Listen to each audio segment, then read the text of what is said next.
Hey everyone, it's Matthew Finneman here with the SDGC, here for another Finnterview with Ken Seto. How are you today? I'm good, thanks.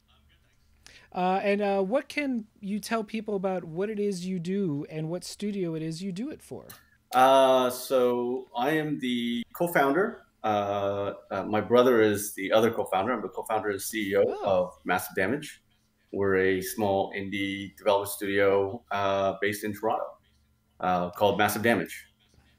and you have released just a little game someone might have heard of recently called Star Renegades. Yes, How, we released that basically just about a month ago. almost a month to the day ish. It's been a wild ride. Yeah. How So what can you tell us just quickly about Star Renegades from like an elevator pitch standpoint for those that might not be aware of it? Yeah, so Star Renegades is a pretty interesting hybrid game that we developed. It's kind of somewhere in between a roguelike and with elements of JRPG and elements of deterministic strategy games like Into the Breach, Slay the Spire. So it's a bit of a melting pot. Yeah, but it came out so well. Congratulations to everyone involved. But I know, Mhm. based on your unique position in the company, I have questions more tailored to you than the game as a whole, since you might not know the nitty gritty developer stuff. Yeah, Um, the tech side might be a bit challenging for me, but everything else is yeah. good. Yeah. So I'm not gonna ask you any of that stuff. But first of all, I did not know that it was you and your brother. So how did you? Why don't you hit me with the origin story of Massive Damage? Because that Oh sounds man, really cool. that goes, if you can believe it, we're coming up to our 10-year anniversary of our studio. Yeah. Really awesome. So Congrats. we've been around for a while. It doesn't feel like 10 years, but in some ways it does, but in some other ways it doesn't. Um, yeah, we started basically around I guess November 2010. Me and my brother decided to. We had dabbled in making some mobile games when we were doing our. We had our own basically mobile app development studio in Toronto, and that was a kind of a work for hire studio that made apps for like PR agencies, advertising, and other clients. And we dabbled in making some video games on the side, and they did well enough. We thought, you know what, maybe this is something we could actually do for a living instead of having to deal with annoying clients. So we The raised what do we? Oh, we went with an accelerator, startup accelerator in Montreal, and we made the unwise decision to move there for the winter in Montreal, which is makes no sense. It's like -50 there in the winter, and really. but the nice side effect of basically, you know, being so cold outside that you freeze your butt off in 10 minutes is all we did was just work.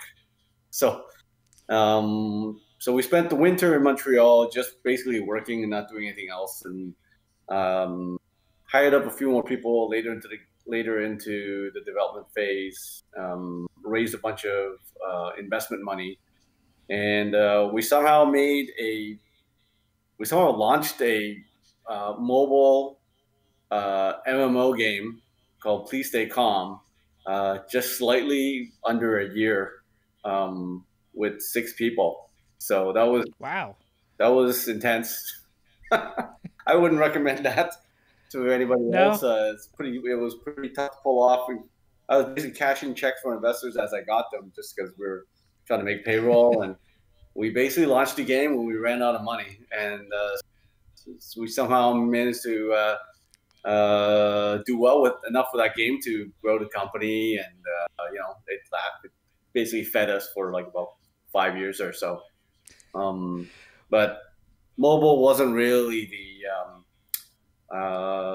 vibe that The we were aligned with, and as a studio, we decided to um, transition to Steam and consoles, and that's when the last game, Halcyon Six, kind of started. We used Kickstarter to kind of validate our idea and our intent to in terms of the game we want to make for Steam, and it did really well on Kickstarter, and yeah, we did early access and then launched it, and um, well, that was Halcyon 6, and that fed us for a few more years, and then we decided to get working on the next game. Ended up partnering with our publisher Raw Fury to get some extra funding in, which was for us a very strategic move. I think we could have launched something in early access, um, maybe instead of partnering up with them, but it was through the extra funding we got from them that we were able to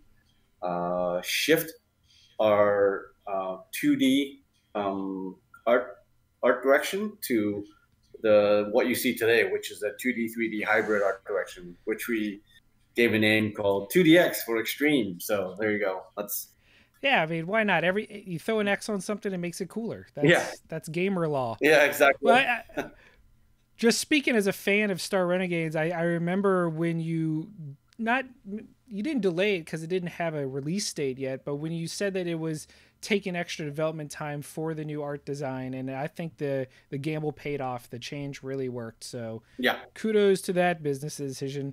And you jumped right into my next question, which was how you got invested with Raw Fury, because they're just good people over there. So yeah. how did Our experience with them has been really amazing. Wonderful people to work with. And they definitely know what they're doing on the the marketing side and everything else that they're helping to like kind of beef up I guess what we're doing on our side. So it's been a wonderful partnership.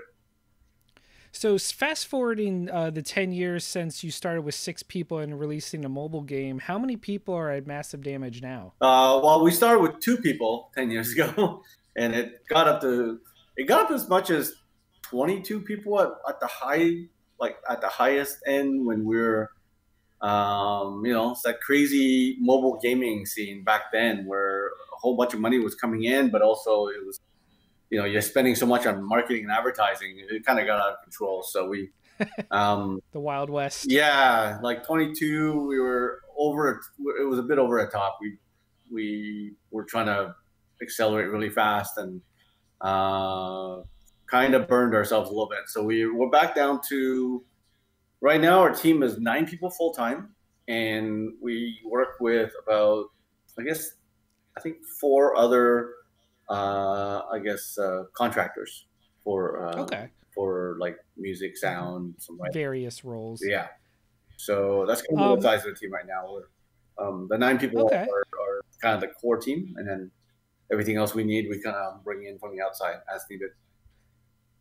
Well, speaking of just really interesting business decisions, one of the things that kind of took me by surprise was when Star Renegades popped up as a star of one of Xbox's Game Pass trailers. How did the Xbox Game Pass partnership come about? Did you approach them? Did they approach you?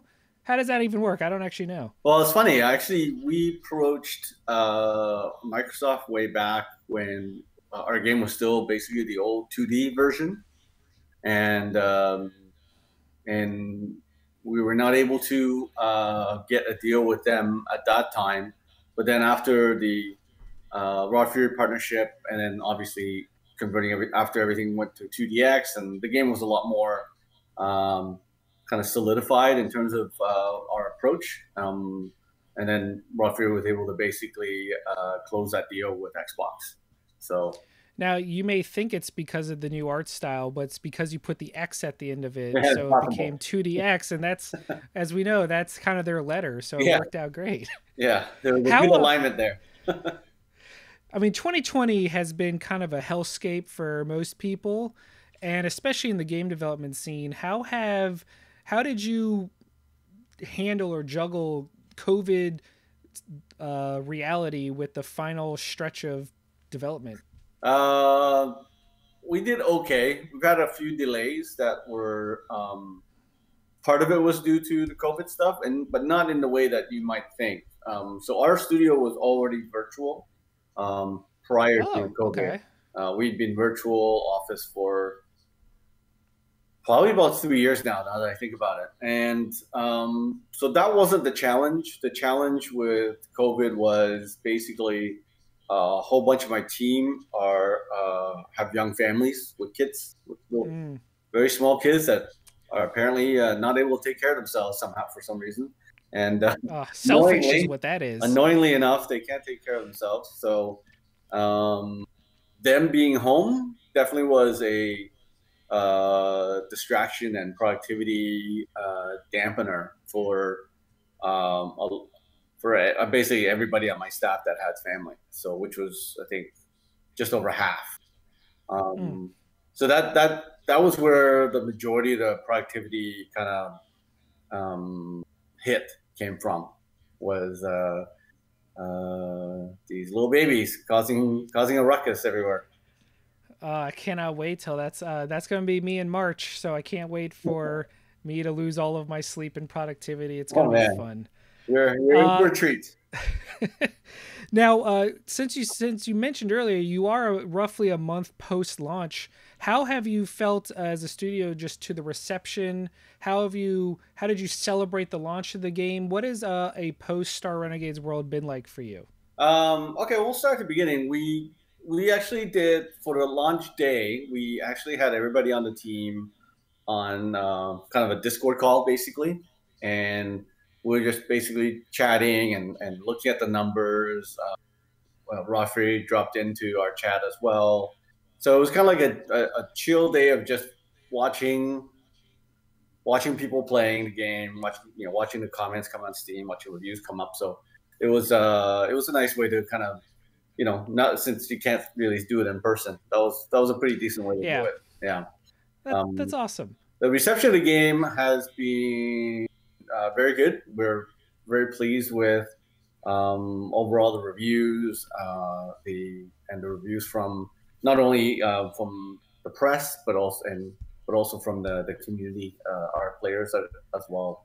So there's a bunch of stuff that people are still kind of complaining about with the game. So we're working pretty hard on it. I think we just put out the Sad Anger Reset kind of patch that addressed a whole lot of quality of life issues.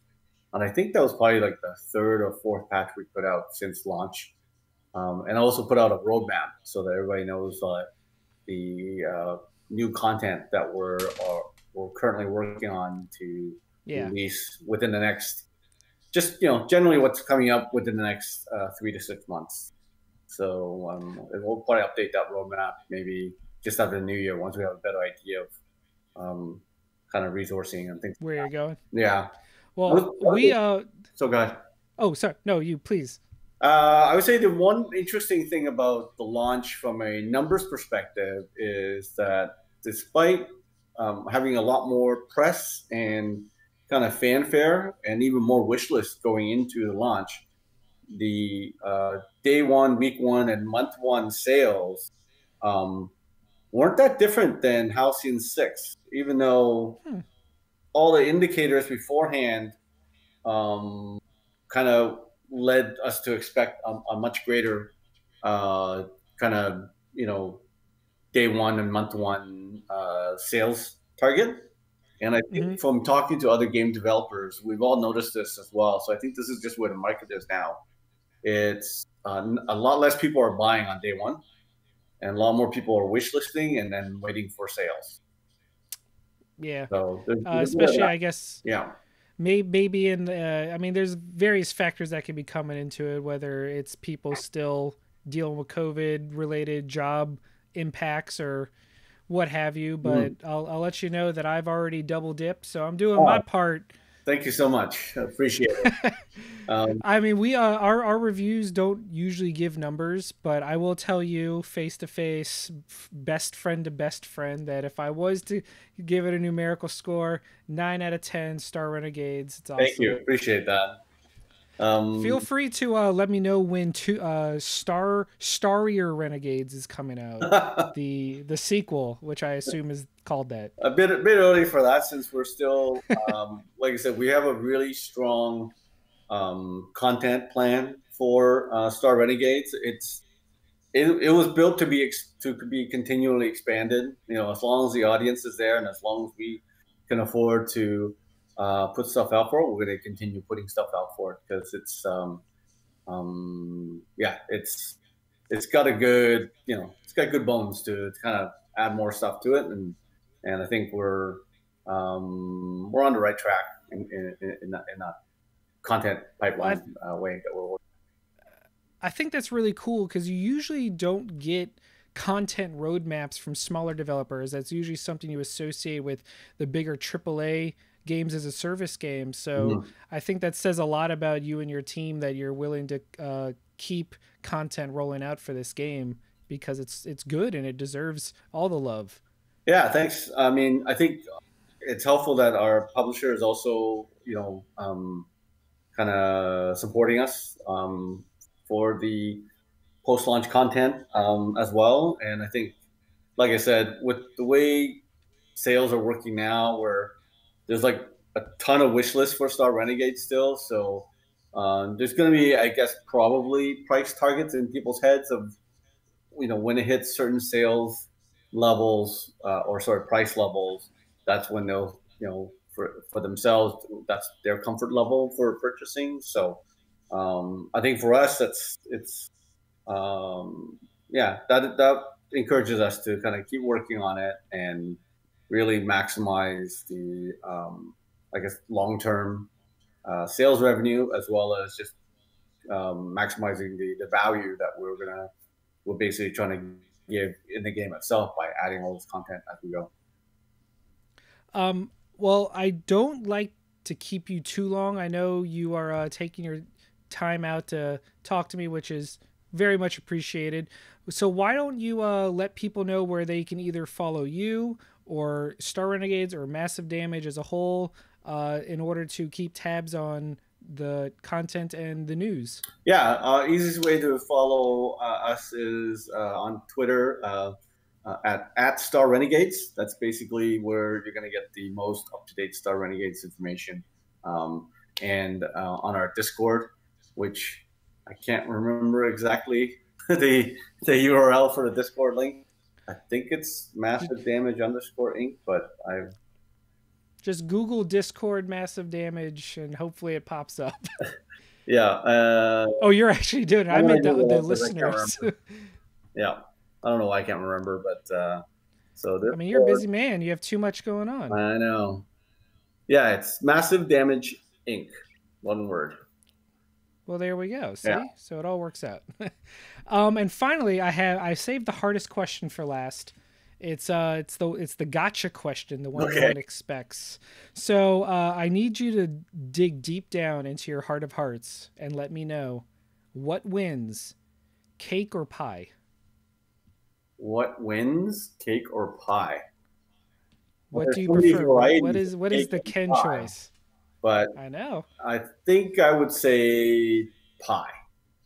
And that's why you're cooler than everyone else. That is the correct All answer right. because it's my I'm answer. glad I got that answer correctly.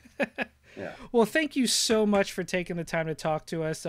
It's just not quite the same as doing it live on a show floor like PAX or something, but I missed all the at shows. least we.